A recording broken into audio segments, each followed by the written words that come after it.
찬송 384장 찬송하시겠습니다. 384장.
(2020년 5월 17일) 부부주일 예배를 예수님의 이름으로 다 함께 드리겠습니다. 하나님은 영이시니 예배하는 자가 신령과 진리로 예배할지니라. 아멘.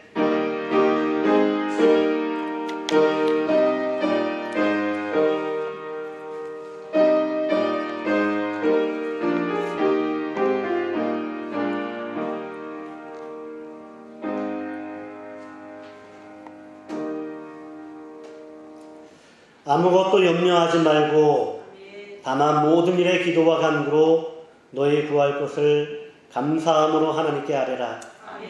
그리하면 모든 지각에 뛰어난 하나님의 평강이 그리스도 예수 안에서 너희 마음과 생각을 지키시리라. 은혜가 충만하신 주 여호와 하나님 아버지, 한 주간 동안도 주님의 은혜와 주님의 보호권 아래 살게 하시고 복된 주일을 맞이해서 또 우리를 불러주신 은혜를 감사드립니다. 염려와 걱정과 근심을 또 가지고 있는 모든 문제와 사건들을 하나님께 전적으로 맡기고 신령과 진정으로 하나님께 예배하는 시간 되게 하셔서 성령 충만하고 성령님의 감화 감동이 그득 넘치는 복된 예배가 되어질 수 있도록 인도해 주심을 믿고 감사함을 올리오며 예수님의 이름으로 감사하며 기도드리옵나이다. 아멘. 다 같이 일어나셔서 찬송 1장 찬송하시겠습니다.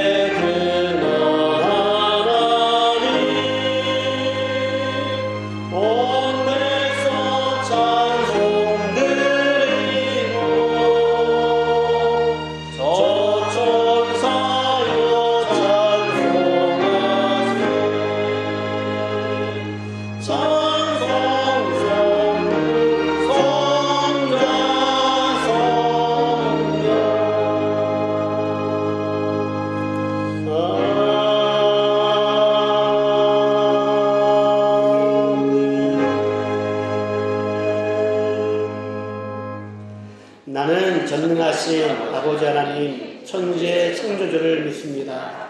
나는 그의 유일하신 아들 우리 주 예수 그리스도를 믿습니다.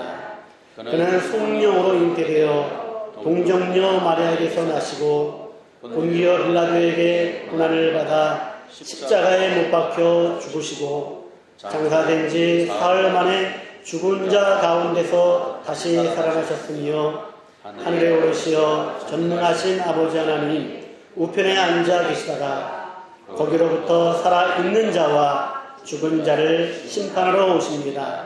나는 성령을 믿으며 거룩한 공교회와 성도의 교제와 죄를 용서받는 것과 몸의 부활과 영생을 믿습니다. 아멘. 성신은 112번입니다.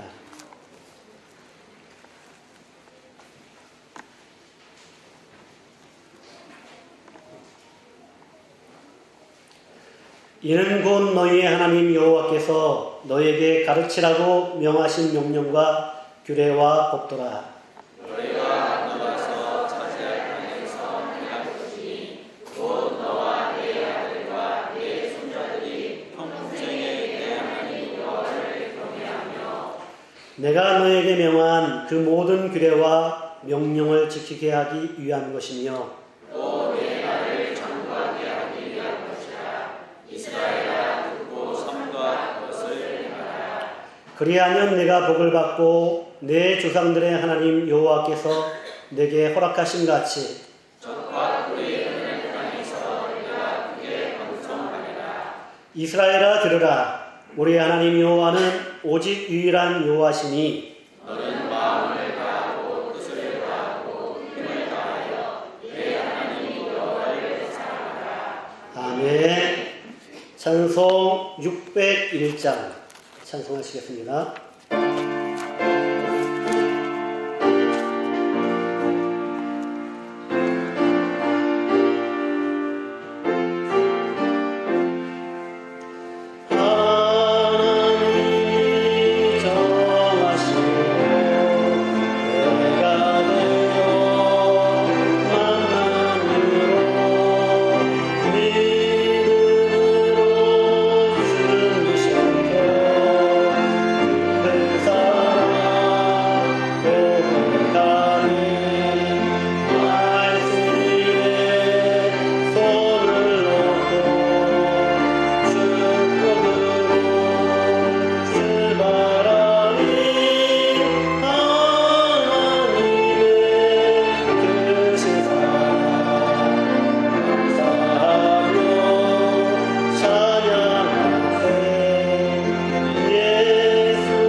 이상기 장로님 기도드리겠습니다.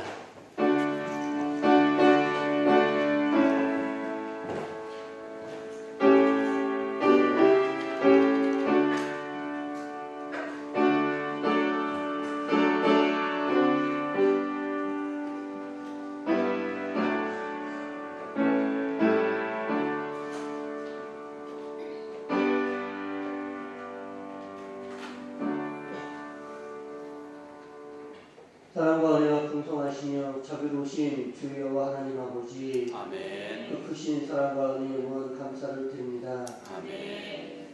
저희들을 거룩한 주의 예배의 자리로 불러주셔서 하나님의 약속이 있는 거룩한 백성 삼아주시고 하나님의 말씀을 수여한 복받은 자녀로 삼아주셔서 하나님의 말씀을 적극적으로 의지하고 순종하는 그 자체가 복되게 하시며 복된 자로 살아가게 하시니 감사를 드립니다. 하나님의 말씀을 전폭적으로 의지할 때 어떤 환경이나 처지에 상관없이 환난과 고난 가운데도 질병 가운데서도 복되게 하심을 믿습니다.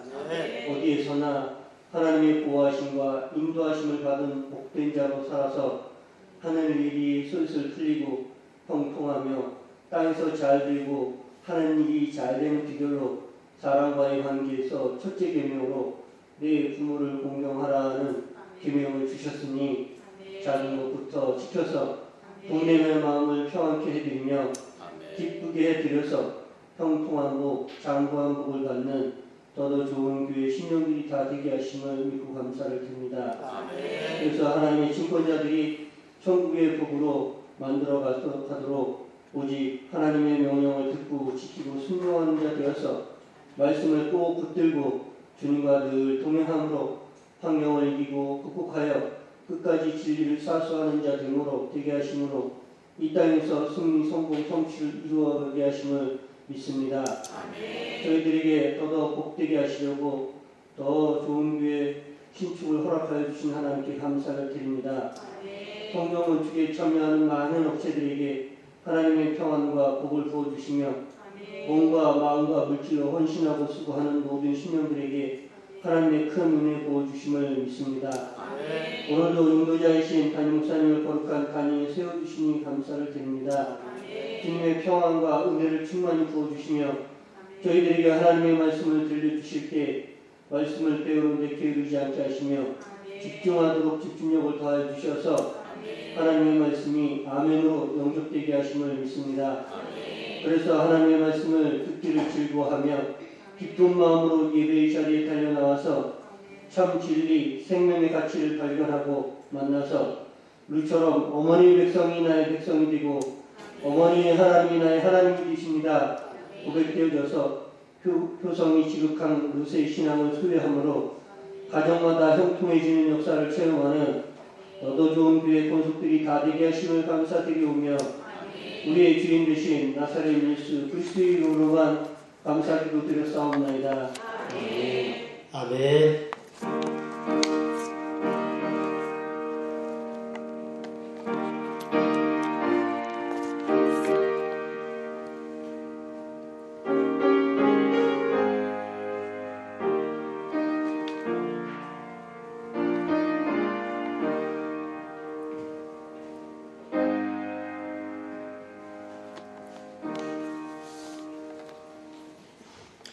하나님의 말씀을 보시겠습니다. 구약성경 잠언 15장 16절로 17절 말씀이십니다.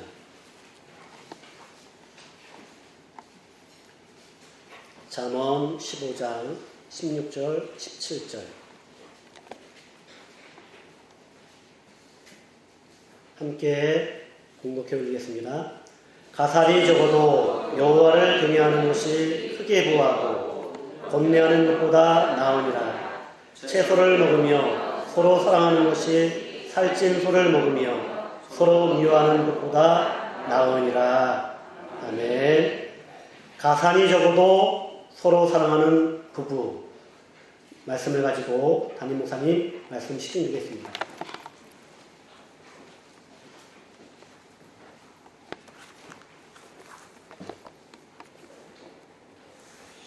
은혜가 충만하신 하나님 아버지, 오늘 이 시간에도 저희 심령들을 소생케 하시며 상한 심령들을 치유해 주시며 무엇보다도 말씀으로 재창조시켜 주셔서 이 나그네 세상을 살아가는 동안에 실수하고 실족하고 넘어지고 포기하는 인생이 아니라 영원한 하늘나라 천국을 침노케 해주시려고 하늘나라 천국에서 큰 자 되게 하여 주시려고 부부주의를 맞이하여 하나님 앞에 귀한 예배를 드리게 하셨사오니 이 시간 하나님의 말씀이 들려질 수 있도록 은총을 베풀어 주심을 믿습니다. 주님 말씀하옵소서. 주의 종이 하나님의 말씀을 듣고 결단하겠습니다.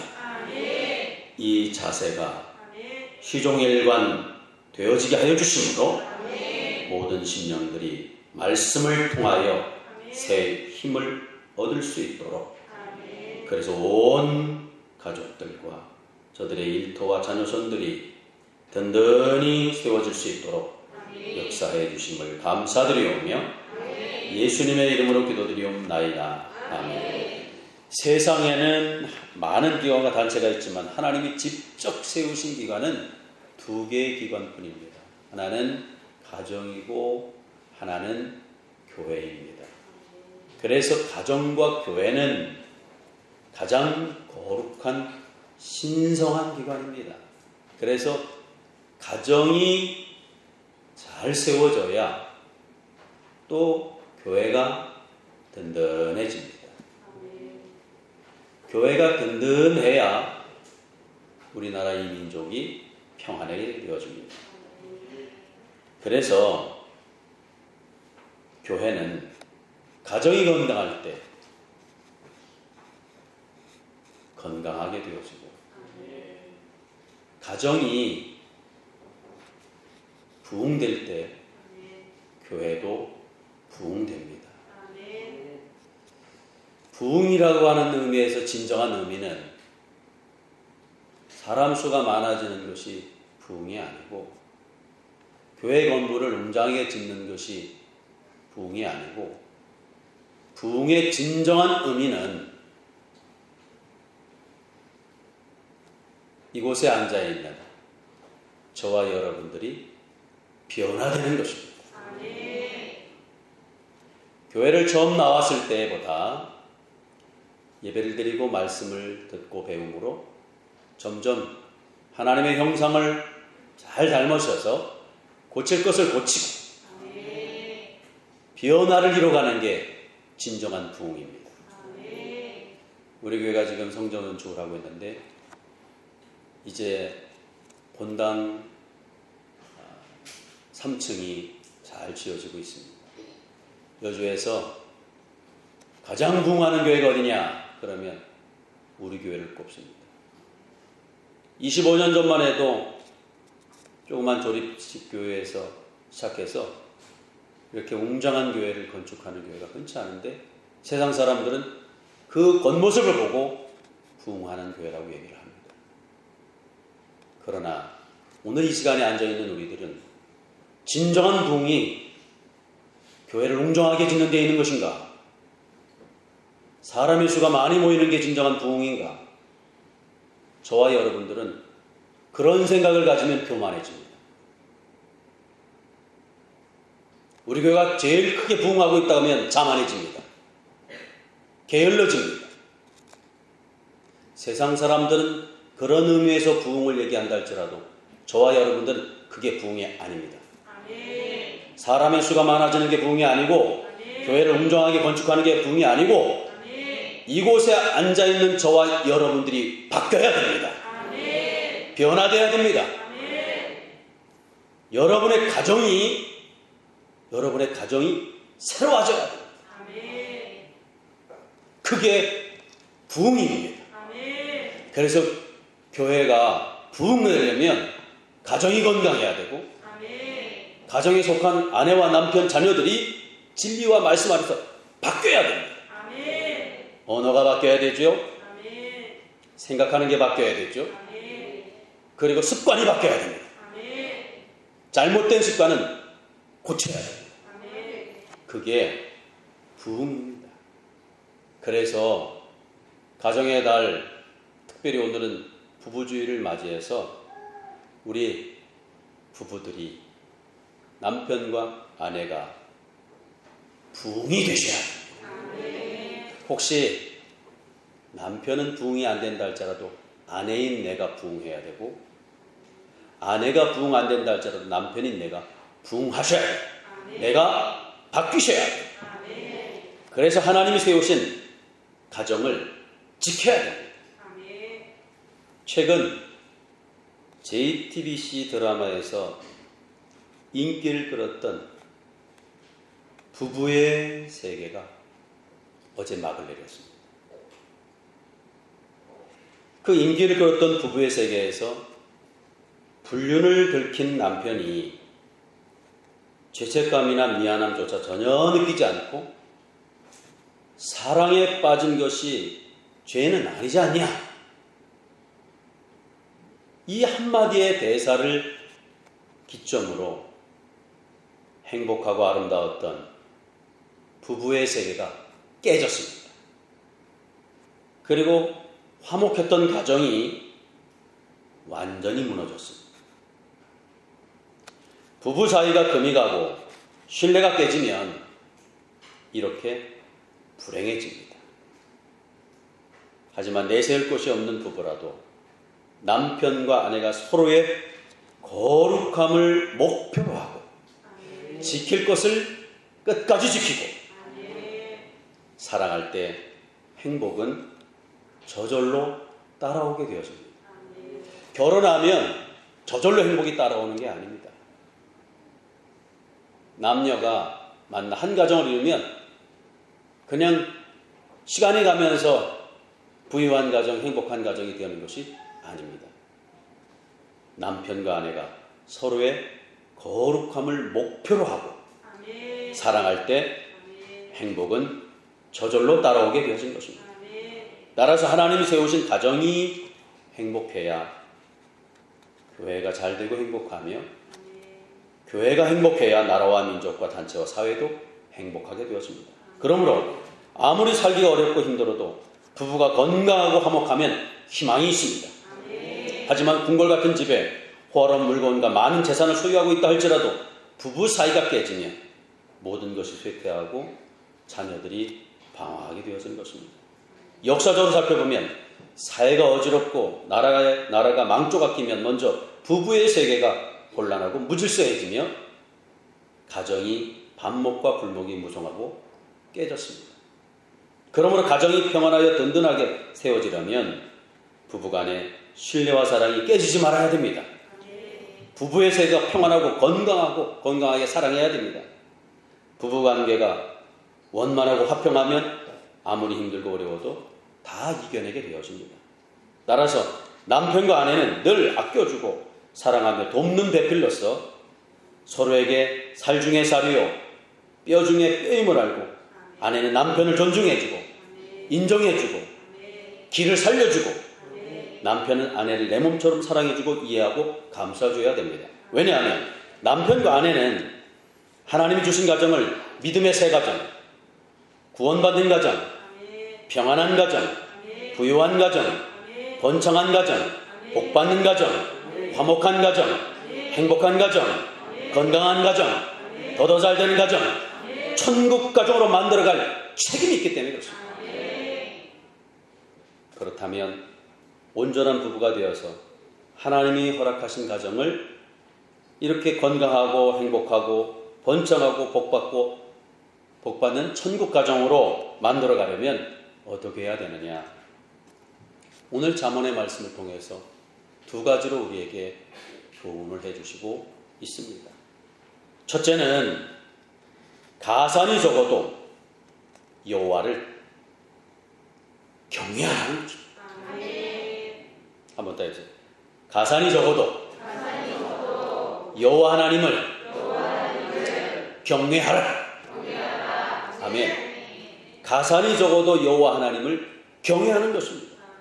이는 하나님을 떠나서 부자로 사는 것보다 가산은 적어도 궁핍하고 가난해도 하나님을 경외하며 사는 것이 더 복되다는 것입니다. 따라서 하나님이 주신 가정을 복된 가정으로 만들어 가려면 형편에 관계없이 가산이 적어도 먼저 부부가 여호와 하나님을 경외할 때 더 복되어진 것입니다. 마음을 다하고 힘을 다해서 여호와를 경외할 때 복되어진 것입니다. 마음을 다하고 힘을 다하는데 끝나는 게 아니라 목숨을 걸 때 역사가 이루어집니다.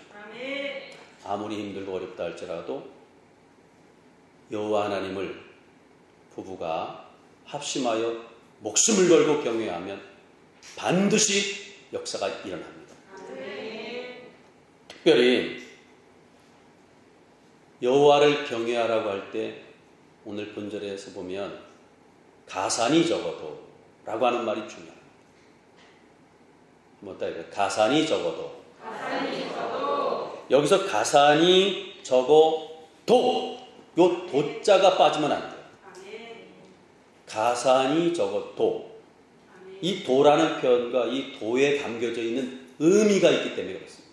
그래서 가산이 적어도 라고 하는 이 표현과 이 속뜻의 의미는 여호와만 보배로 삼으라. 예수님만 따르고 예수님만 믿고 유하라는 것입니다. 그래서 예수로만 보배로 삼고 따르며 믿고 유하려고 다른 것을 포기함으로 어렵게 되어지는 것, 그게 가산이 적어도 라고 하는 의미입니다. 그러므로 가산이 적다는 말은 내 잘못으로 내가 게을러서 내가 능력이 부족해서 잘못된 것이 아니고 궁핍해진 것이 아니고 주님을 섬기다 보니 주님을 쫓다 보니 신앙생활을 하다 보니 세상에서 온갖 시달림과 쫓기는 일로 하나님을 섬길래야 섬길 수 없게 되어진 상태, 그게 가산이 적어도 라고 하는 얘기입니다.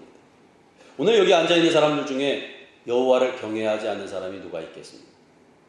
하나님의 백성들은 여호와를 경외하는 일이 제일 우선이기 때문에 여호와를 경외하려고 애를 쓰는데 가산이 적어졌을 때 진정으로 여호와를 경외하는 사람들이 되겠느냐는 거예요. 그런데 오늘 본문에서 여호와를 경외하되 가산이 적어도 여호와 하나님을 경외하라는 겁니다. 따라서 부부는 하나님을 섬길 수 없는 어려운 상황 속에서도 합심하여 여호와를 경외하는 일에 목숨을 걸라. 여호와를 경외하는 일에 목숨을 걸자. 혹시 그동안 여호와 하나님을 경외하는데 흐지부지하거나 그럭저럭 했다면 오늘 부부주의를 맞이해서 아무리 힘들고 어렵고 일이 잘 안 풀린다 할지라도 내 뜻대로 잘 일이 해결 안 된다 할지라도 그게 가산이 적어도 라고 하는 의미에 담겨져 있는 말이에요. 근데 우리는 가산이 적게 되어지고 일이 잘 안 풀리게 되어지고 내 계획대로 안 되게 되면 쉽게 포기합니다. 쉽게 절망합니다. 쉽게 내던집니다. 특별히 11조도 잘하고 주일 예배도 잘 참석하고 새벽 예배도 잘 드리고 교회 와서 헌신과 봉사도 잘했는데 궁핍해지고 가난해졌다면 여기도 아닌 것 같다. 내가 하나님을 잘 섬긴다고 했는데 왜 이런 일이 벌어지겠냐. 그리고 신앙을 포기하는 수도 있는데 하나님은 우리에게 가산이 적어도 궁핍해진다 할지라도 일이 잘 안 풀린다 할지라도 하나님을 잘 섬기는데 내 뜻대로 일이 잘 해결되지 않는다 할지라도 여호와 하나님을 경외하라는 겁니다. 목숨을 걸고 여호와를 경외하라는 것입니다. 부부가 이 신앙이 제대로 될 때 하나님의 귀한 역사가 일어나게 되어지는 것입니다. 혹시 결혼을 해서 지금까지 꽤나 잘 산다고 잘 살아왔는데 아직도 일이 잘 안 풀리고 힘들고 어렵다라고 한다면 다시금 오늘 부부주의를 맞이해서 결단하셔서 아무리 힘들어도 아무리 괴로워도 일이 잘 안 풀려도 가산이 적어도 가산이 기울어도 집안이 기울어도 망하는 것 같아도 여호와 하나님을 목숨을 걸고 경외하겠습니다. 결단하면 달라져요. 나는 여호와 하나님을 목숨을 걸고 경외하려고 했는데 내 남편 때문에 안 됩니다. 내 아내 때문에 안 됩니다. 누구 때문에 안 됩니다. 혹시 그런 생각을 갖고 있다면 오늘 예배를 드리면서 그 생각은 싹 버리세요. 혹시 그동안 남편 때문에 아내 때문이었다고 생각을 하고 있다면 오늘 예배를 드리면서 혹시 남편 때문에 혹은 아내 때문에 라고 할때 할지라도 남편은 그냥 놔두세요. 아내도 놔두세요. 누구누구 놔두세요. 나만큼은 가산이 적어도 여호와 하나님을 목숨 걸고 경외하겠습니다. 그러면 여러분의 그 고백 때문에 달라집니다. 그 고백 때문에. 자, 그렇다면 오늘 본문에서 여호와를 경외한다고 하는 의미가 뭐냐? 본문에서 여호와를 경외한다는 의미는 마음을 다른 데 뺏기지 마라. 한눈을 다른 데 팔지 마라. 오직 주 하나님을 믿는 일, 오직 주 하나님을 섬기는 일, 오직 주 하나님을 경배하는 일에 애쓰라, 힘쓰라, 노력하라. 그런 얘기입니다. 그래서 주 하나님을 믿는 일에, 섬기는 일에, 경배하는 일에, 예배하는 일에 목숨을 걸고 주를 따라갈 때에 놀라운 역사가 일어납니다. 그래서 주님만 위하려고 살아가는 사람이 되고 주님만 위하려고 살아가는 부부가 되라는 사실입니다. 그래서 부부가 이제부터 주님만 위하고 주님만 섬기는 사람으로 살아가자, 이런 다짐이 있게 되었으면 참 복이죠. 혹시 남편이 안 따라준다 할지라도, 아내가 안 따라준다 할지라도 주님, 때가 되시면 언젠간 하나님이 역사할 줄 믿습니다. 여기시고 나만큼은 가산이 적어도 여호와 하나님을 목숨 걸고 섬기겠습니다. 경외하겠습니다. 다짐할 때 귀한 역사가 일어나게 되신 것입니다. 자, 그럼 가산이 적어도 하나님을 경외하는 부부가 되려면 어떻게 살아가야 되느냐? 첫째는 부부나 식구들 간에 무슨 잘못한 일이 생겨도 서로 의심하는 것이 아니라 서로 믿고 책임을 지려고 해야 합니다. 서로를 있는 그대로 인정하고 받아주는 것입니다. 그리고 귀하게 여기는 것입니다. 이게 되어야 가산이 적어도 여호와 하나님을 경외하는 사람이요, 경외하는 부부가 되어집니다. 두 번째는 가산이 적어도 하나님을 경외하는 부부가 되려면 어떻게 살아가야 되느냐? 서로 자기 몸처럼 일해줘야 돼요. 큰 일이나 작은 일이나 관심을 갖고 힘을 모아서 감당해야 돼요. 그래서 자기의 유익을 구하지 말고 서로의 필요와 욕구를 채워줘야 돼요. 세 번째는 서로를 고맙게 해야 돼요. 서로 불쌍히 여기며 용서하는 것입니다. 그래서 서로 고마움이 충만하기 때문에 조금 잘못해도 꾸짖고 야단치는 것보다는 고마움으로 위로하고 격려하며 소망을 주는 것입니다. 그럴 때 하나님의 은혜가 나타나게 되어집니다. 처음부터 잘하는 사람은 아무도 없습니다. 이 세상에 태어날 때부터 아주 뛰어나고 탁월하게 태어나는 사람은 아무도 없습니다. 전 세계에 대단한 사람이라 할지라도 태어날 때는 다 미약한 자로 태어나고 힘이 없는 자로 태어납니다. 그래서 처음부터 잘하는 사람은 아무도 없습니다. 그리고 사람은 한 번에 잘할 수 없습니다. 한 번에 잘할 수 없습니다. 모든 것은 연습에 연습을 다할 때 숙달이 되어서 잘 되어지는 것입니다. 지금은 현재는 좀 못한다 할지라도 다음엔 잘할 수 있을 것을 소망 삼아서 또 기회를 주고 또 기회를 주고 함께 이루어갈 때 은혜가 나타나게 되어진 것입니다. 로봇은 한 번 입력시키면 틀림없이 잘합니다. 그러나 사람은 한 번에 잘할 수 없습니다. 그래서 세상 것은 배우고 익히며 반복하는 중에 숙달이 되어 점점 잘 되어가는 것입니다. 그래서 사람은요, 다 잘 되고 싶어요. 다 풍요로워지고 싶어요. 그리고 사람들한테 인정받고 싶어요. 그런데 내 뜻대로 안 되고 내 생각대로 잘 일이 안 풀어지고 가산이 기울어지고 그리고 집안이 기울어질 때 쉽게 자포자기하고 곁길로 가게 되어지고 실족하게 되어지고 넘어지기가 쉽습니다. 그런데 가산이 적을 때 이렇게 빗나가기 쉬운데 빗나가지 않고 잘 되는 길은 길이요 진리요 생명이 되신 예수님을 보배로 삼으시고 주 여호와 하나님을 목숨 걸고 경외할 때 그때 점점점 나아지는 것입니다. 그래서 어려울수록 정신을 바싹 차리고 부부가 여호와를 경외하는 것을 제일로 삼으셔야 돼요. 힘들 때, 어려울 때, 일이 잘 안 될 때 오직 하나님을 믿는 일을 힘쓰고 애쓰고 노력하고 최선을 다하려고 노력할 때 놀라운 역사가 일어납니다.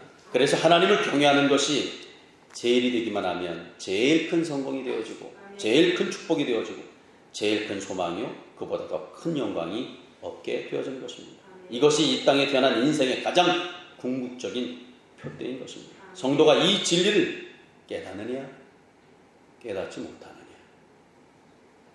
그래서 남녀가 만나서 한 가정을 이룰 때 그 사람의 조건과 형편 안 볼 수 없죠. 그러나 그 조건과 형편보다 중요한 것이 두 사람이 합심해서 힘들고 어려울 때 우리의 생각대로 일이 잘 안 풀어질 때 가산이 적을 때 여호와 하나님을 목숨 걸고 합력하여 경외할 수 있는가? 그때 가산이 적어도 여호와 하나님을 경외하는 자로 살아갈 때 하나님의 놀라운 축복이 나타나게 되어질 것입니다. 그런데 이 진리를 깨닫지 못할 때 결국에는 처음엔 잘 되는 것 같은데 처음에는 흥하는 것 같은데 불행해지고 죄를 범하게 되어지고 하나님을 떠나게 되어지고 범죄하며 살게 되어진 것입니다. 그러므로 오늘도 이 짤막한 인생을 살아가는 동안에 가산이 적어도 여호와를 경외하는 일을 힘쓰겠습니다. 결단하고 결심하시는 복된 가정들이 되시기를 축원합니다. 두 번째는 부부가 온전하여 하나님이 주신 가정을 천국 가정으로 잘 만들어 가려면 채소를 먹어도 서로 미워하지 않고 서로 사랑하는 것입니다. 한번 더 해보세요. 채소를 먹어도 서로 미워하지 않고 서로 사랑하는 것이다. 이게 두 번째 교훈입니다. 여기서 채소를 먹어도라고 하는 얘기는 넉넉하게 먹지 못하는 형편을 만난다 할지라도 흉년이 올 때를 말해요.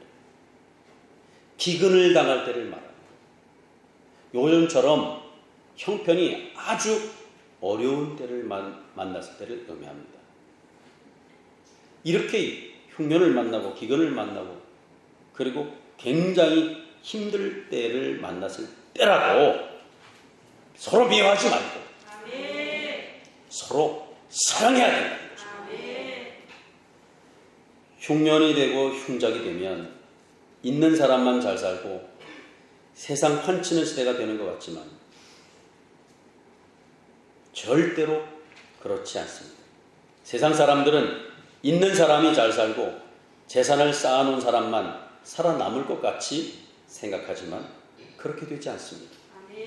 어떤 사람들이 결국엔 살아남아서 승리의 깃발을 꽂느냐? 채소를 먹어도 지금 먹을 것이 없고 기근을 당하고 힘들고 어려운 때를 만났다 할지라도 탓하고 원망하고 미워하지 않고 서로를 아껴주고 서로를 사랑할 때 살아남게 되어진 것입니다. 서로 미워하지 않고 서로 사랑하는 집안만 살아남게 되어집니다. 그러므로 어려운 환경이나 사건이 문제가 아닙니다.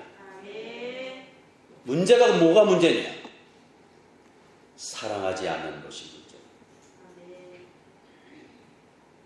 그러므로 채소를 먹어도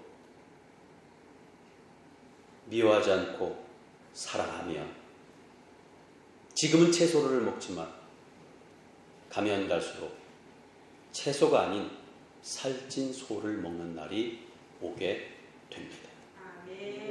그래서 서로 사랑하는 것이 중요합니다. 서로 사랑한다는 것은 서로를 알아주고 인정해주고 서로 아껴주고 귀하게 여겨주고 서로를 도와주는 것입니다.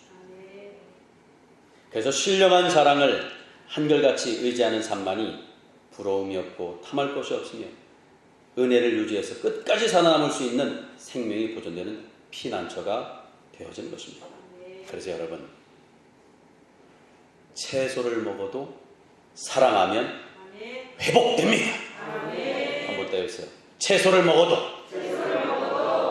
먹어도 사랑하면 회복된다. 아멘. 채소를 먹어도 사랑하면 살아납니다. 그리고 소생하게 되어진 것입니다. 세상 많은 사람들은 살찐 소를 먹으며 사는 사람은 사랑이 없어도 살아남을 거라고 생각을 합니다. 하지만 살찐 소를 먹으며 사는 사람이라도 사랑이 없으면 살아남을 것 같지만 살아남지 못합니다. 살찐 소를 먹으며 사는 사람이 그럼 왜 살아남지 못하느냐?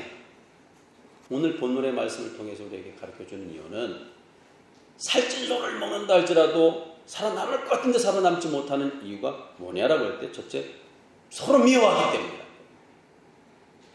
미워하게 되어지면 살찐 소를 먹는 날이 있어도 그것보다 더한 것을 먹는다 할지라도 살아남을 수 없습니다.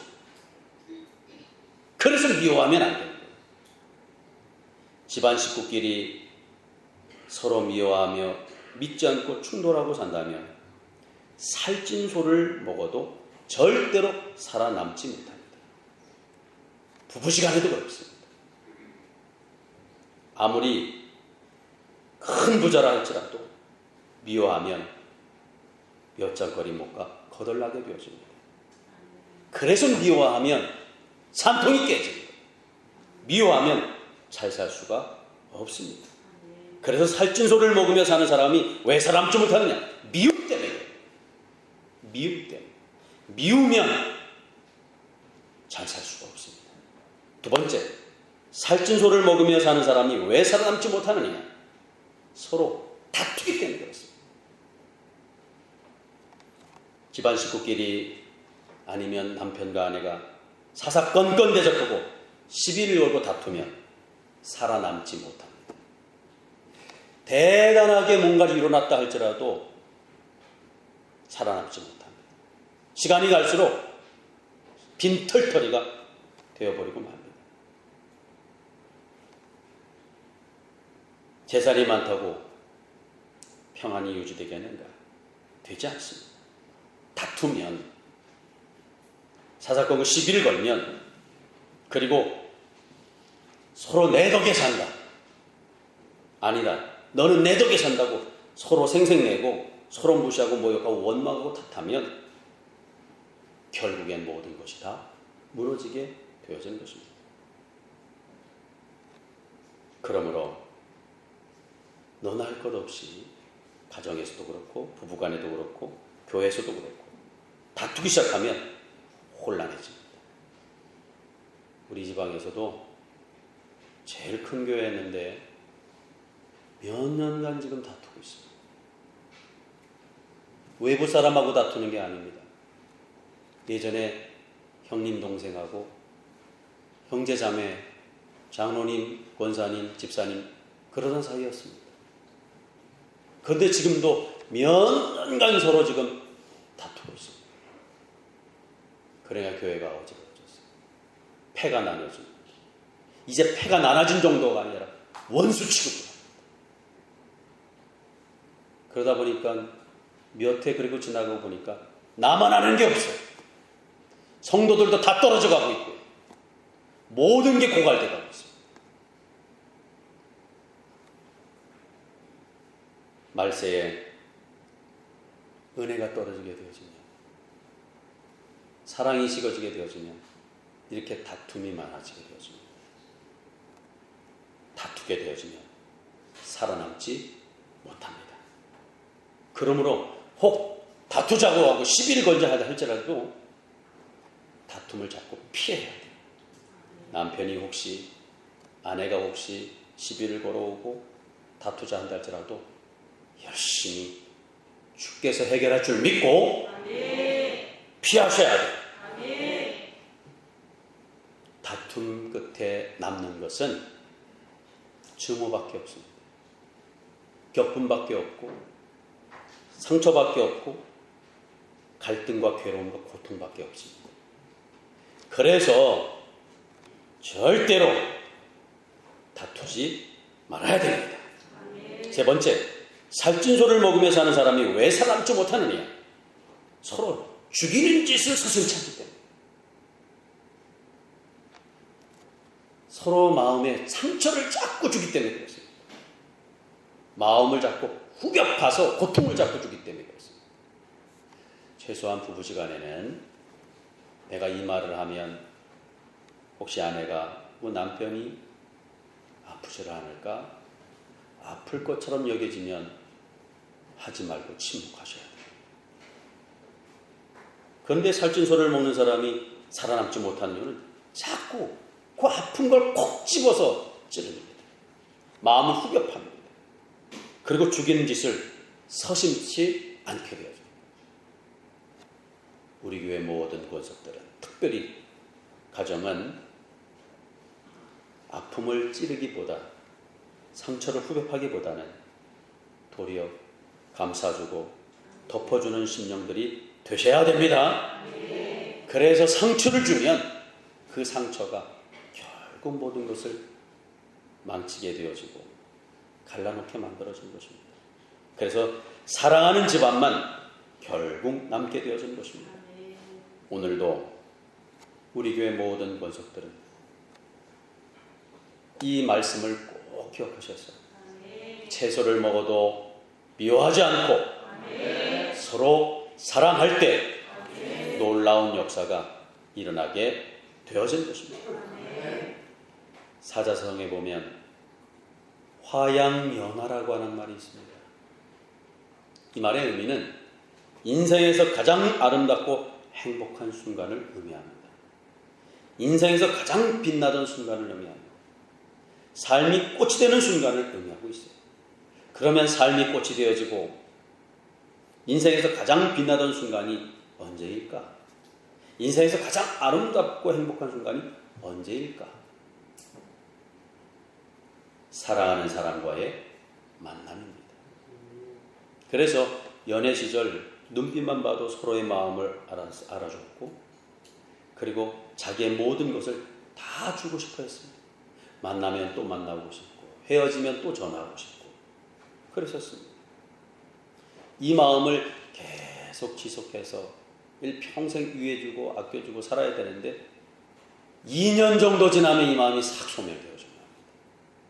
자, 그러면 인생에서 가장 아름답고 행복했던 그때 그 첫 시간을 계속 유지하고 지속할 수 있는 방법이 뭘까? 감정적으로는 되어지지 않습니다. 감정적으로 하는 것이 아니라 말씀에 순종하는 것입니다. 골로새서 3장 19절에 보면 남편들아 아내를 자기같이 사랑하며 괴롭게 하지 마라 이렇게 말씀하고 있습니다. 또 골로새서 3장 18절에는 아내들아 남편에게 복종하라 이는 주 안에서 마땅하니라 이렇게 말씀하고 있습니다. 그러므로 남편들은 먼저 아내를 연약한 것으로 알고 거칠게 대하거나 막대하지 말고 내 몸과 같이 소중하게 여겨줘야 됩니다. 왜 아내를 내 몸과 같이 소중하게 여겨야 되느냐? 아내는 남편의 영광입니다. 아내가 괴로우면 남편도 괴롭고요. 아내가 병들면 언젠간 남편도 병들어요. 아내가 건강하면 남편도 건강하고, 아내가 은혜로우면 남편도 은혜로워하죠. 아내가 얼굴이 밝아지면 남편의 얼굴도 밝아집니다. 아내를 무시하면 결국 나 자신까지 무시당하는 것이 되어지는 것입니다. 그래서 남편들은 아내를 사랑해줘야 해요. 특별히 아내를 사랑한다 그럴 때 말로만 사랑하는 것이 아니라 특별히 남편들은 아내에게 선물을 줘야 됩니다. 아내들은요, 말로만 하는 사랑보다 선물을 꼭 해야 돼요. 다른 꽃을 준다든가 편지를 써준다든가 옷을 사준다든가 식사를 같이 한다든가 해줘야 됩니다. 그래서 자꾸 서로 간에 사랑해야 됩니다. 그리고 아내들은 남편을 존중해줘야 돼요. 투명인간 취급하지 말고, 있으나 마나한 사람을 취급하지 말고, 무시하지 말고 자꾸 길을 세워주고 인정해 줘야 돼요. 그래서 남자들은 선물 안 받아도 섭섭하지 않습니다. 자기를 무시할 때 가장 힘들어요. 있으나 마나한 사람으로 취급하면 가장 괴롭습니다. 남편들은 존중해 줄 때, 권위를 인정해 줄 때, 가정에서 호주를 세워줄 때 그때 힘이 납니다. 그래서 아내들은 남편을 구박하고 무시하고 없는 사람 취급하고 투명인간 취급하지 말고, 혹 실수했고 또 부족하다 할지라도 자꾸 세워주고 인정해주고 존중해줄 때 힘을 얻어서 놀라운 역사를 이루어가게 되어지는 것입니다. 아무튼 오늘 부부주의를 맞이해서 진실로 하나님 우리에게 맡겨진 이 사명을 잘 감당하셔서 2020년도 진리와 말씀 안에서 하나님의 놀라운 뜻을 잘 감당해 나가시는 지혜로운 가정들이, 복된 가정들이 다 되어주시기를 예수님의 이름으로 축원합니다.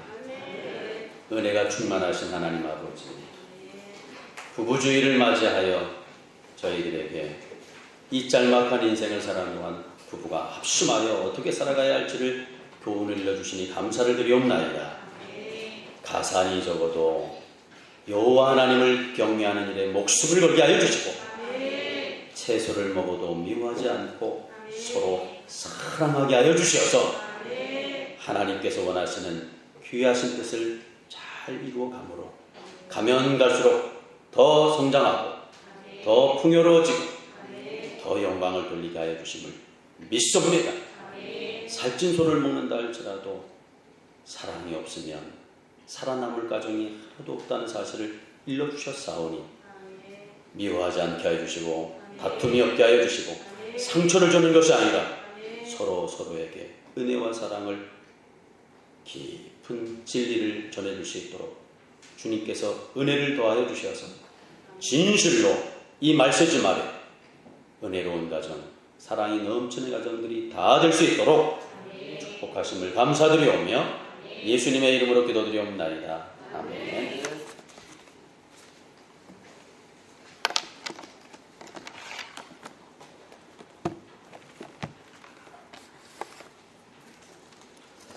찬송 557장 찬송하시면서 봉헌하시겠습니다.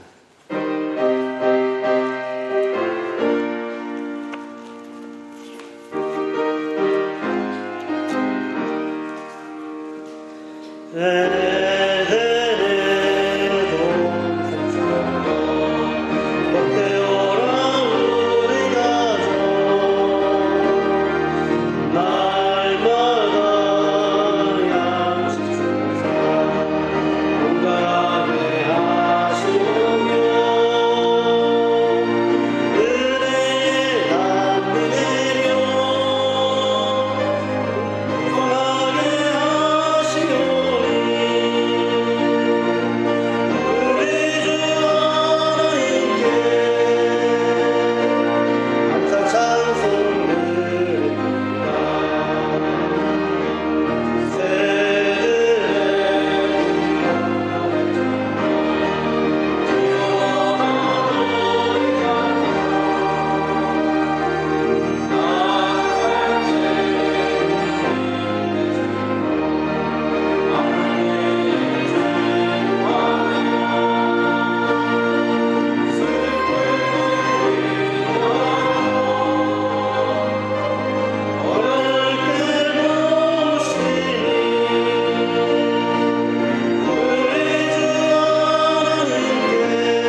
복의 근원이 되시는 주 여호와 하나님 아버지,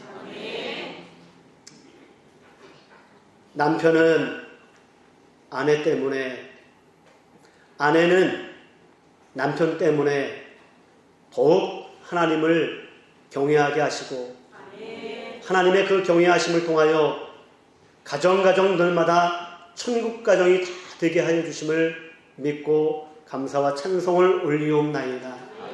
가산이 적어도 채소를 먹는다 할지라도 부부가 더욱 사랑할 수 있는 귀한 부부가 다 되어질 수 있도록 하나님 축복해 주심을 믿습니다. 재물이 있는 곳에 마음이 있다고 했사오니 재물 때문에, 가산 때문에 하나님과 멀어지는 자가 되어지지 않게 하시고, 가산 때문에, 예물 때문에 신앙에 시험되는 자가 되어지는 것이 아니라 오히려 가산 때문에, 예물로 인하여 하나님을 더욱 경외하게 하시고 신앙이 더욱 성장할 수 있는 우리 더 좋은 심령들 되어질 수 있도록 축복해 주심을 믿습니다. 그래서 이 예물이 하늘나라에 성달되게 하여 주시고 성달된 이 예물을 통하여 천국이 확장되게 하시며 우리 믿는 자들의 믿음이 더욱 견고해질 수 있는 귀한 예물 되어질 수 있도록 축복해 주심을 믿고 감사와 찬송을 올리오며 예수님의 이름으로 감사하며 기도드리옵나이다. 아멘.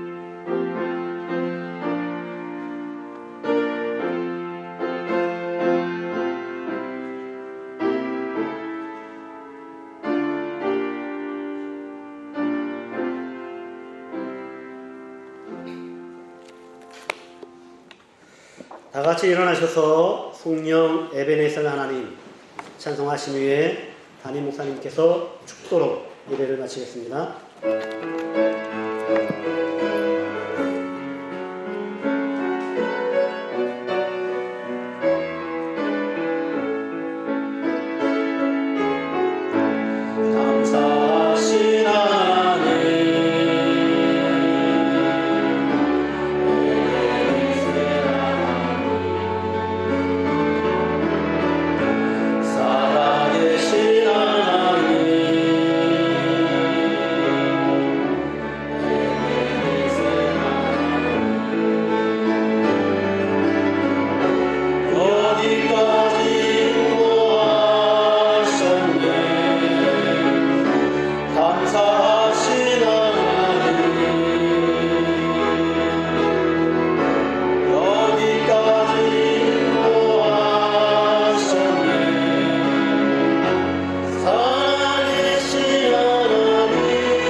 하나님의 그 크신 은혜와 하나님 아버지의 만극하신 사랑하심과 성령님의 감화감동 내주 교통 면력 역사하심이 2020년 부부주의를 맞이하여 가산이 적어도 여호와 하나님을 목숨을 걸고 경외하라.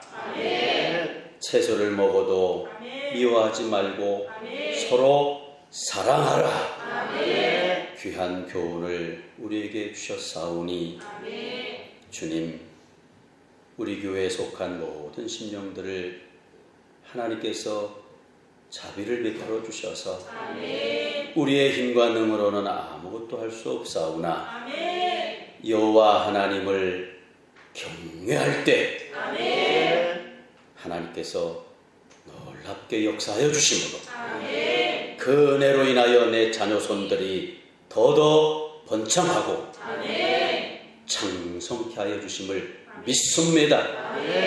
내 뜻대로 안 될 때, 내 계획대로 안 될 때, 기근을 만나고 힘들고 고통을 만날 때에 자포자기하기 쉬우나 남을 원망하고 탓하고 미워하기 쉬우나 상처를 주기 쉬우나 오늘 저희들에게 채소를 먹어도 미워하지 말고 더 남편을 존중해주고 인정해주고 피를 살려주고 아내를 내 몸과 같이 아껴주고 소중하게 여기고 무엇보다도 뼈 중에 뼈로 삼아 아내의 마음을 기쁘게 해주는 결단이 있게 해주셨사오니 이 은혜로 세상을 이기고 살 수 있도록 역사하시고 이 말씀대로 살기로 다짐하는 우리 교회 모든 권속들과 3부 예배에 참여하신 특별히 귀한 심령들 머리외와 저들에게 주신 자녀손들과 소중한 기업과 산업과 직장과 가정과 일터와 처소유에 지금으로도 영원히 함께하옵시기를 나사렛 주 예수 그리스도의 이름으로만 축원하옵나이다. 아멘.